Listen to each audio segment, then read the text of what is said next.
Good day. This is Dr. Jana Price-Sharps from Mind Pilot. Today we're going to tackle the issue of parenting.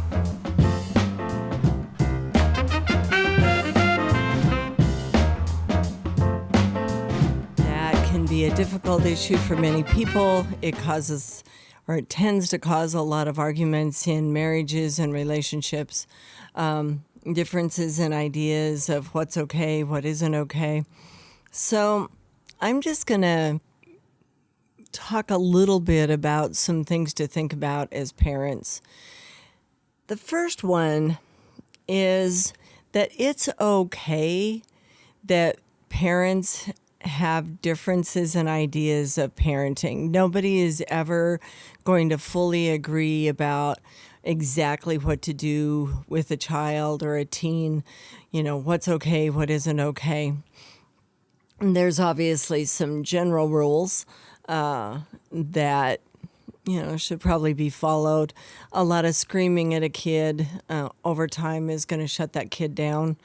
And they are going to pick up, which is annoying, but they are going to pick up any habit we have as an adult. So if you scream a lot at your children, then your children are going to scream at other people, and then they're going to grow up and scream at their spouses and significant others, and then they're going to scream at their kids.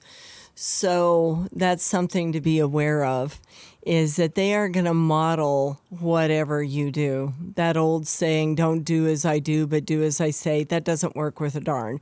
They do exactly what you do, and they ignore what you say. So just understand that. The second thing is that if you have differences in parenting, you need to work it out between the two of you rather than in front of the kid. So if one person thinks that the child or teen should be able to do X and the other parent does not think that the child should do X, the two of you need to go into a different room, out of earshot, and figure it out. Don't try and do that in front of the child or the teen, because it's going to undermine one of the parents. Whatever is decided ultimately, it can undermine the other parent who maybe was against that. So sort it out and then show that child or teen a united front. Any kind of big decisions, whenever possible, should be made with both of you, not just one of you. The child is going to go towards the direction of least resistance. So if they know that a parent is usually going to cave in, that's the parent they're going to ask. That parent, to do effective parenting, needs to say, I tell you what, I am going to talk to the mom or the dad, and we're going to figure it out, and then we'll let you know. Now, kids are notorious for waiting to the last minute so that they can pressure you into decisions. Well, but I need to know right now.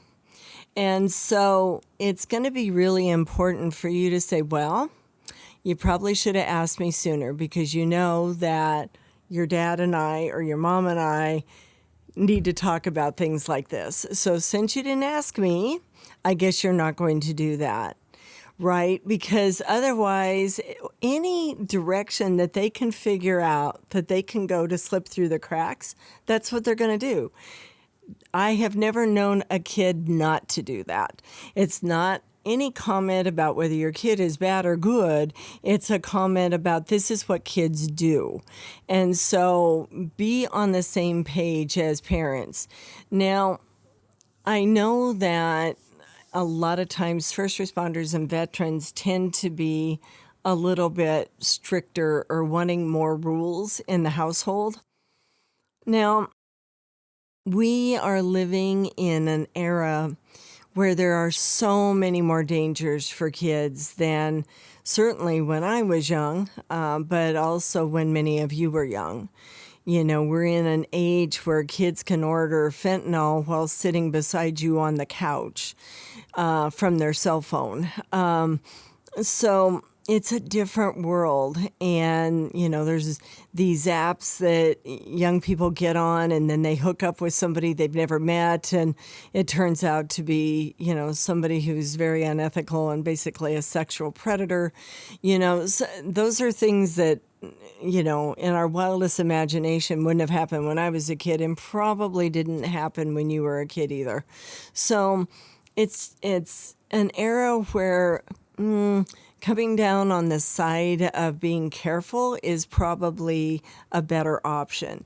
Now, I'm not saying keep the kid in the house and they can never go anywhere. That isn't what I'm saying. But I am saying, it's better to err on the side of caution.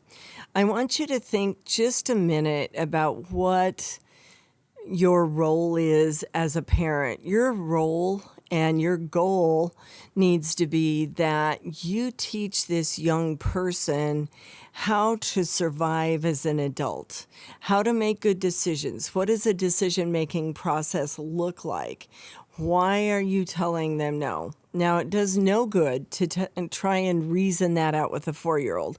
4-year-olds cognitively are not going to get it. They're not many adults, and you can try and have a discussion with them, and they may look like they're understanding what you're saying, but most of the time they don't have a clue. Just tell them no and move on. And go, look, over here, that's shiny, let's look at that, and then off they go. But as far as the 9-year-old and 10-year-old and 15-year-old, when you tell them no, tell them why you are telling them no.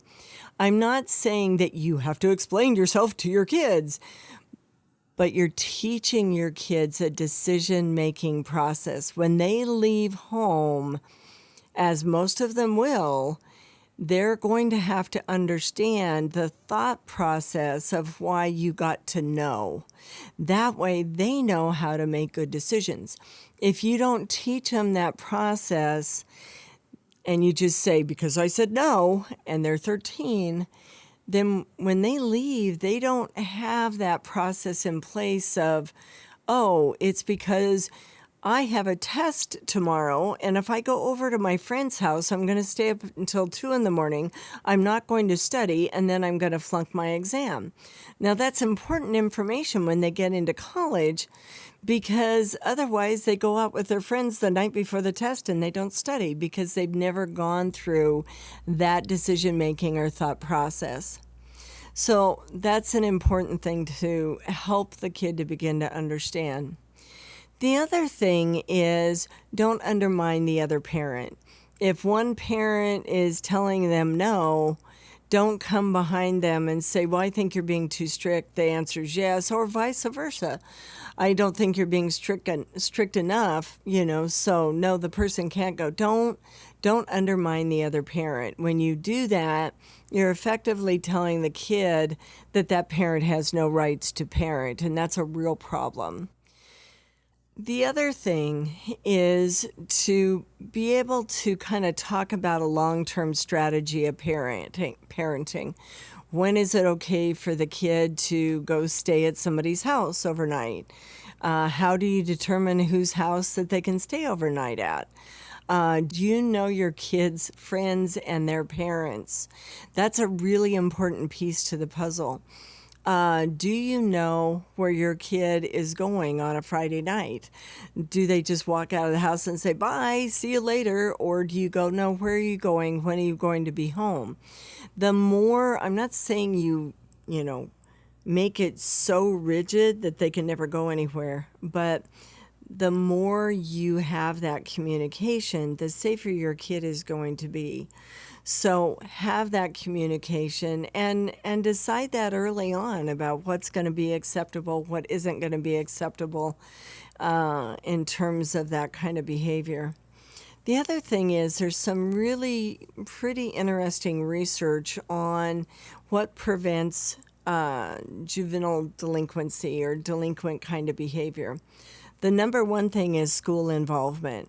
So whether that means they're on the chess team, are they in FFA, are they, in a sport, are they in the choir, are they in band? The more kids have school involvement, the less likely they are to get involved in delinquent behavior. Now, why might that be? Well, because they have a bunch of other friends. It's an immediate friendship group, because if you're in choir or you're in band or in sports, you become friends with those people. And also, typically, there is a some kind of grade structure where if you fall below a C average, you can't participate, that kind of thing. So that helps in the whole parenting and making sure the kids' grades are being maintained. But the other thing is it fills up some of their free time. When you have kids that have lots of free time and very little structure, some kids do just fine with that. Other kids start hanging out with other people that have a lot of free time, and some of those people are smoking dope and, dropping out of school. So helping them to have good friendships that are with solid people that are also maintaining their GPAs is a very good idea. Interestingly enough, the other thing that seems to be very helpful to prevent delinquent behavior is having dinner together. Now, I know for first responder families and people in the military, that isn't always possible with everybody. But when it is possible, that is a really good idea. And if you do have somebody that is gone on a regular basis, the parent that is the primary caretaker, have dinner with everybody. It gives you a chance to say, how was your day at school? How did this go? I know you had a math test. How was that? And that's when kids feel more comfortable to say, I'm really struggling in math. Okay, so maybe you can get that kid a math tutor. I don't know. But it gives you the opportunity to problem solve. Kids might bring up that they're being bullied. And so there might be something that you need to do to step in as a parent. That open communication is so important with your kids. And so often people get busy and they forget to check in with their kid. I see this all the time. I'll go to a restaurant with my husband and there'll be a table with like 4 or 5 people there, and several kids and the parents, and everybody's on their cell phone and nobody's talking. And I'm thinking that's a perfect opportunity for the parents to be talking to the kids. How are you doing? Are you having a good time at school? How is the football going, or the chess team, or FFA, or whatever? It's a way to keep that communication open so that the kid is turning to you for advice, not their friends who may not always have the best advice. And the last one, and it can be a little controversial for parents, but I tell parents you need to look at their phone, and let them know that you're doing it. But say, hey, can I look at your phone and see what they're looking at on Facebook or whatever app they're using? Is it YouTube? Is it Instagram? Is it whatever they're using, and kind of look and see what they're interested in. And it also kind of keeps the kid above board. Now, there's ways of getting around it, and I understand that, but it's really important to keep that open dialogue when you can. So I hope this is helpful. One last comment. If there is a divorce happening or a breakup is happening, as mad as you might be at the other person, the research is very clear. Kids go through divorces just fine if the parents don't put the kids in the middle of the divorce. They may not like it. It may be difficult from time to time. But if the parents co-parent and don't talk negatively about the other parent, the kids do just fine. When the kids are put in between the parents and one parent's, talking badly about the other parent and vice versa, that causes massive stress for kids.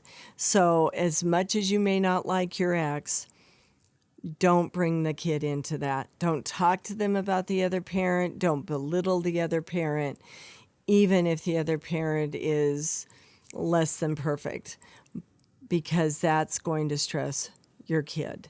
So keep them out of the divorce or the breakup, and keep the line of communication open about how they may be feeling about it, but don't weigh in about your thoughts about the other person. I hope this was helpful. I think that parenting is one of the biggest responsibilities we have. And not that I know of, nobody was born with a handbook that says, if your kid does this, do that, please. So a lot of us are doing it almost hoping to God that it all works out somehow. So good luck. And there are a lot of parenting resources out there, so you might look at some of those. But you have the right to have a happy life. You have a right to have a relationship that is healthy and happy. And you have the right to take care of yourself. So I hope this is helpful, and I hope you have a wonderful day. Thank you. This is Dr. Jana Price-Sharps at Mind Pilot.